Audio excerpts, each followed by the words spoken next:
Présenter à nous dire un peu qui tu es, quel est ton parcours, ta formation, ton identité de coach? Oui, bien sûr. Donc, je suis John. Je suis né aux États-Unis, mais j'habite en France depuis longtemps. J'ai fait la plupart de mes études aux États-Unis, mais aussi en Angleterre. Et à la base, j'ai une formation d'avocat. Ensuite, au bout de quelques années, au bout de 10 ans, plus précisément en tant qu'avocat puis juriste, j'ai décidé de devenir coach. Et donc, pour ce faire, j'ai fait une formation de coaching, d'abord une formation de coaching individuel en Australie. Et après, j'ai complété cela par une formation de coaching d'équipe avec Team Intelligence à Paris. Euh, Mon identité en tant que coach est très informée par en fait ma formation en tant qu'avocat.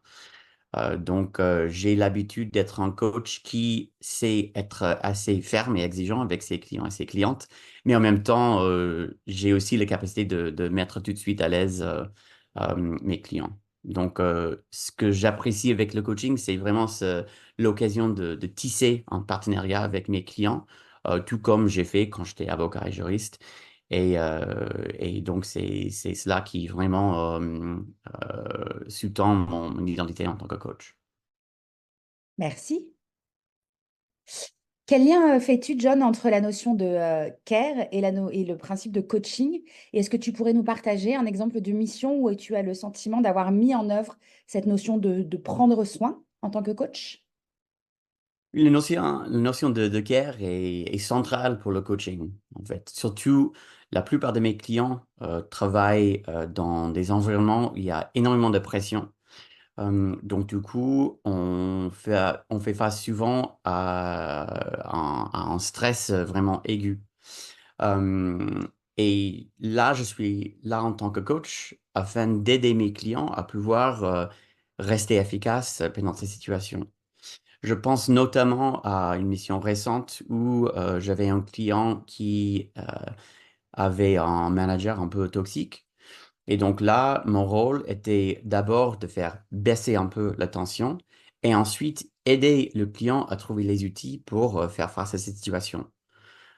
C'est là où l'écoute est vraiment très centrale, surtout dans mon pratique de coach et ma façon de coacher.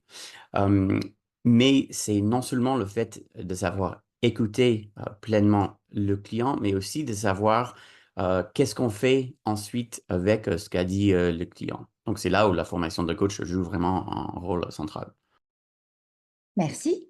John, est-ce que tu pourrais nous partager, s'il te plaît, ton rêve d'enfant et nous expliquer un peu la place qu'a aujourd'hui ce rêve dans ta vie? Mon rêve d'enfant était de devenir avocat.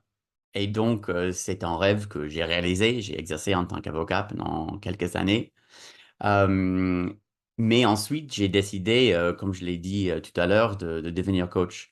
Et donc, ce rêve, malgré le fait que je ne suis plus avocat, tient toujours une place centrale dans ma vie.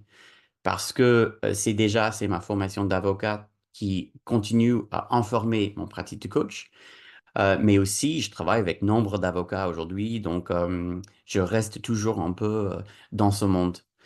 Et donc, quelle est la place aussi de ce rêve? C'est le fait que j'ai pu me rendre compte que même si on réalise son rêve, on peut se rendre compte que finalement, c'est pas forcément ce dont on veut, ce dont on a besoin. Mais ça peut quand même, même quand on passe à autre chose, ça peut quand même tenir une place dans la vie et aussi ça fait partie de qui on est. Merci beaucoup, John.